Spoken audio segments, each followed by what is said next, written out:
Fala, galera! Tudo bem? Galera, eu sou o professor Marcelo Boaro, professor de Física. Galera, estou gravando gravitação. Essa aqui é a aula de número 3. Na aula número 1, eu fiz um histórico bastante completo da gravitação para você, que foi desde os babilônios, egípcios, os gregos antigos, até Ptolomeu, né? O último grego antigo deu uma contribuição grande, até Nicolau Copérnico. Aí eu falei de Kepler. E aí, quando eu falei de Kepler, eu falei para vocês, galera, aula 2 e 3 eu vou falar então das leis de Kepler para você. A aula número 2, eu falei para você da primeira e da segunda lei de Kepler. Primeira lei de Kepler, vamos lembrar? Lei das órbitas. Desde a antiguidade, o pensamento de que tudo que se movimentava no espaço se movimentava em órbitas perfeitas. Então, os planetas giravam em torno do Sol em círculos. Kepler percebeu que não. E aí, através dos cálculos, das informações que ele pegou dos trabalhos de Tycho Brahe, lembra? Ele fez lá os cálculos e percebeu que as órbitas eram elipses. Na aula passada eu discuto isso em detalhes e falo o que é elipse, mostro como constrói elipse, um monte de coisa para você em detalhes na aula 2. E lá eu falei para você também da lei das áreas. Ou seja, o planeta varre áreas iguais em tempos iguais. Lembra? Ele dá a volta, ele varre áreas iguais em tempos iguais. Essa lei, a terceira lei de Kepler, foi publicada, gente, cerca de 10 anos depois, né? 10 anos depois da publicação da primeira e da segunda. Na primeira e na segunda lei de Kepler, ele publicou no livro chamado Nova Astronomia, né? Astronomia Nova, e essa daqui foi publicada no livro chamado Harmonis Mundi, tá? De 1619. As duas primeiras foram em 1609. Gente, Kepler, excelente, exímio em matemática, excelente astrônomo, mas ele tinha muito de astrólogo também, sabia?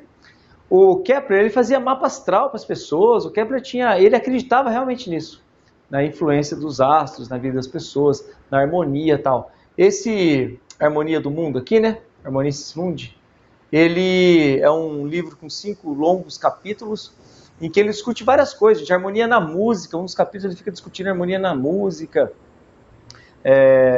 e o último capítulo ele discute harmonia planetária. E lá, nesse último capítulo, aparece a terceira lei de Kepler e a quarta lei de Kepler, que eu sei que muitos de vocês nunca ouviram falar, né? E eu vou citar para você depois a quarta lei de Kepler. Eu vou falar para você que ela é uma lei, na verdade, ela não é ensinada, porque ela é restrita, ela não vale para todos os casos, ela vale só para uma situação muito particular, que eu vou discutir daqui a pouco para você. A quarta lei de Kepler, tá bom?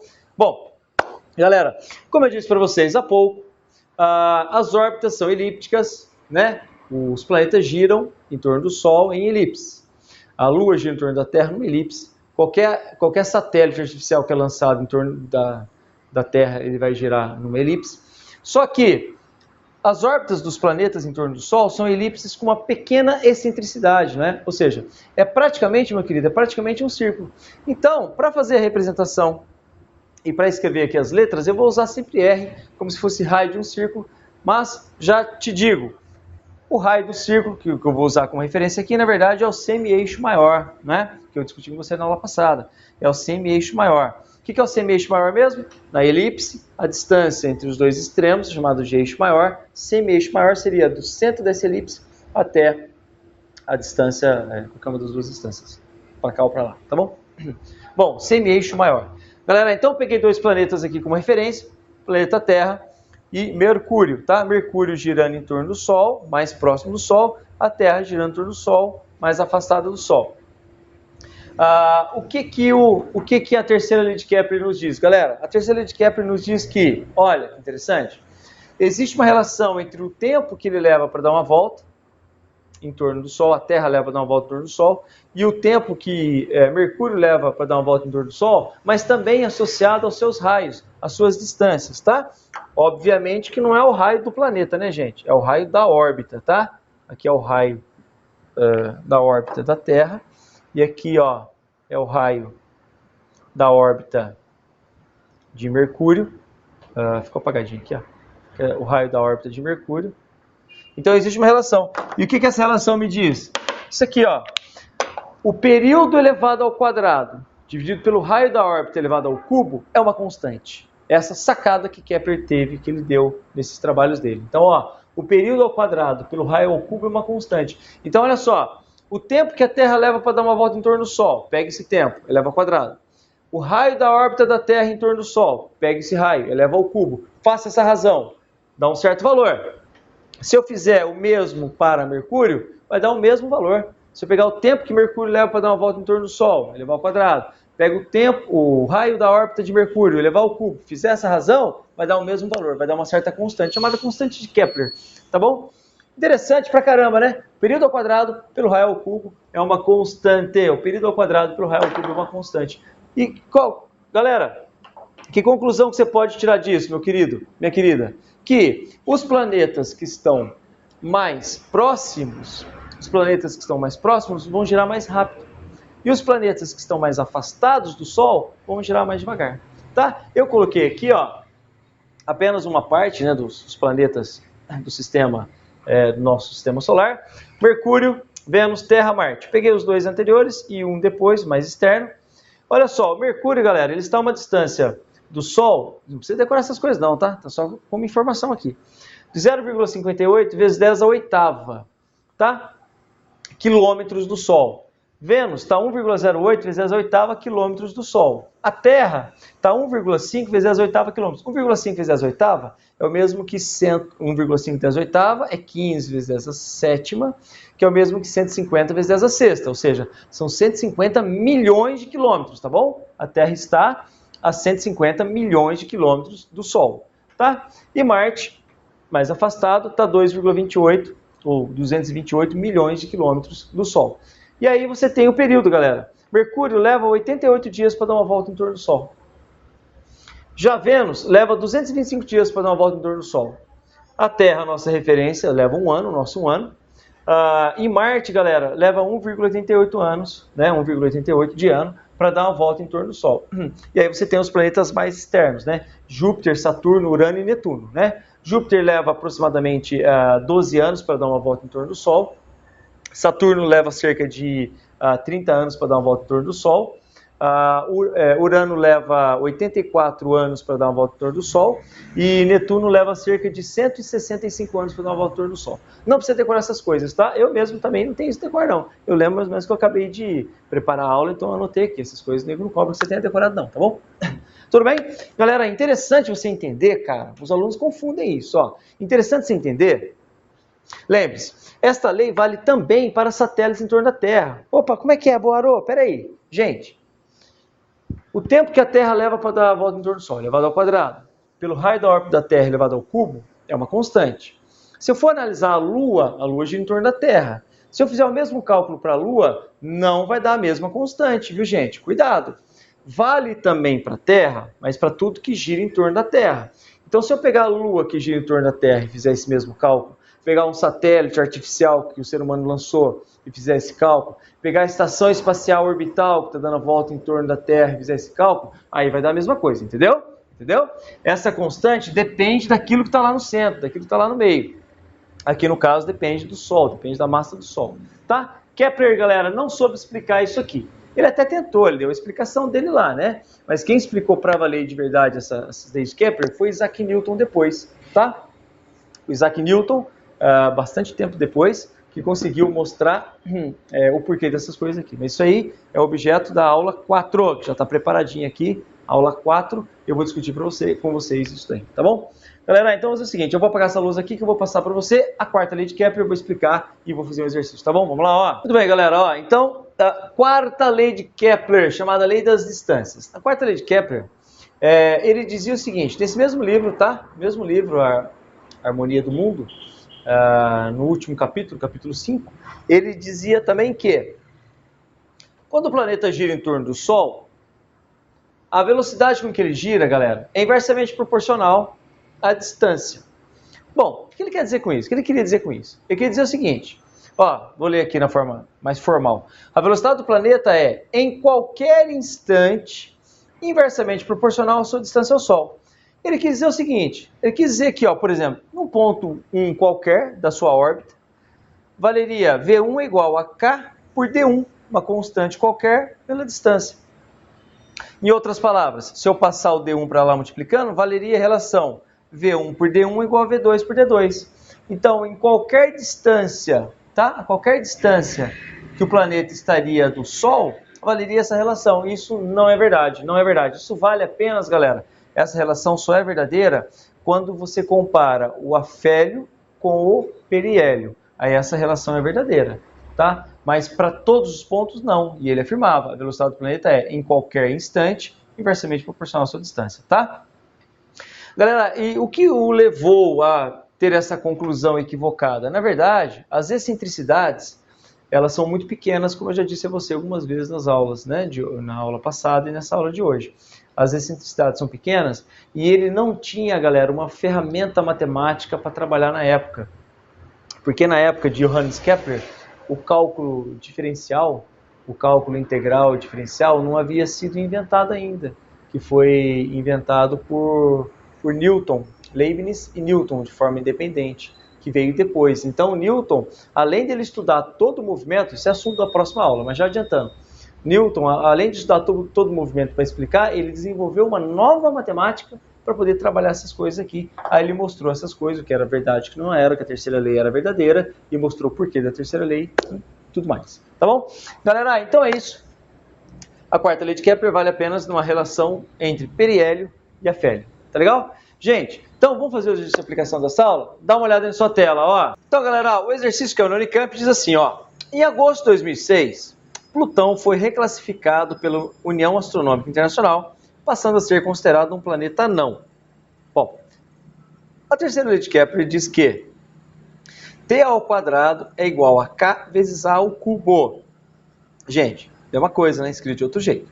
Onde T é o tempo que um planeta completa uma volta em torno do Sol e A é a média entre a maior e a menor distância do planeta ao Sol, ou seja, é o semi-eixo maior, né, gente? Ponto. No caso da Terra, essa média é AT igual a 1,5 vezes 10 a 11 metros.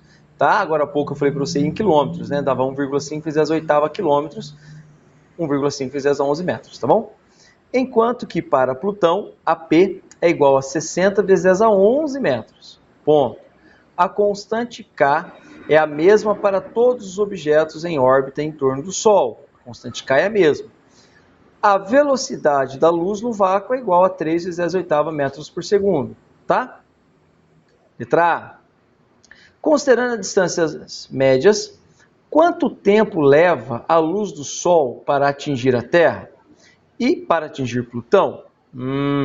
Letra B. Quantos anos terrestres Plutão leva para dar uma volta em torno do Sol? Expressa o resultado em forma aproximada como número inteiro. Galera, o que está rolando aqui?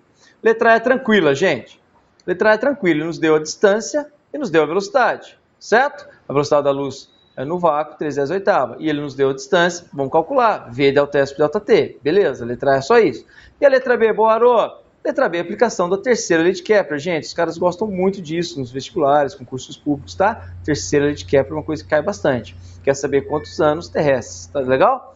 Então, vamos fazer? Volta aqui pra lousa, ó. Galera, então, ó, volta aqui. Então, vamos calcular o tempo que a luz leva para percorrer essa distância em relação à Terra, tá bom? E vamos calcular o tempo que a luz leva para percorrer a distância associada a Plutão. Claro, Plutão está muito mais longe, vai ter que dar um tempo muito maior, né? Galera, vou aplicar um V delta S por delta T direto aqui, ó. Tá legal? Ó, mas antes, dá um joinha nos vídeos, inscreva-se no canal, tá? Porque inscrito no canal você sempre recebe as atualizações, tá bom? Fazer tudo isso aqui dá um trabalho muito grande, eu vou fazer isso aqui sempre totalmente grátis para todo mundo, tá legal? Deu o projeto do Boaro, o apoio que você puder dar. Falou? Ó, continuando aqui. Então, V delta S por delta T, a velocidade da luz, 3 vezes 10 a oitava metros por segundo, é igual a 1,5 vezes 10 a 11, tá? Pelo tempo em relação à Terra. Passo ΔT para lá multiplicando, passo 3 vezes 10 a 11 para cá dividindo. Galera, 15 sobre 3 é 5. 1,5 sobre 3 é 0,5. Então fica 0,5 aqui, tá bom? 10 a 11 por 10 a 8 é 10 a terceira, né? 10 a 11 com 10 a 8 é 10 a terceira. Então vai ficar 0,5 vezes 10 a terceira é o mesmo que 5 vezes 10 ao quadrado, que é 500. Tá? Então, ó, 500 segundos. Tá legal? Muito bem.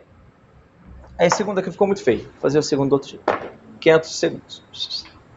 Bom, e para Plutão, galera? Ó, Plutão tá bem mais longe. Plutão, gente, tá 60 vezes 10 a 11.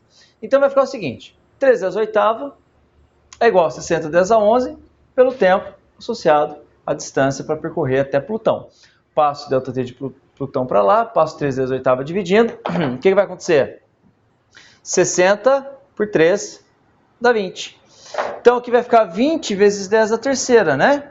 20 vezes 10 a terceira é 20 mil.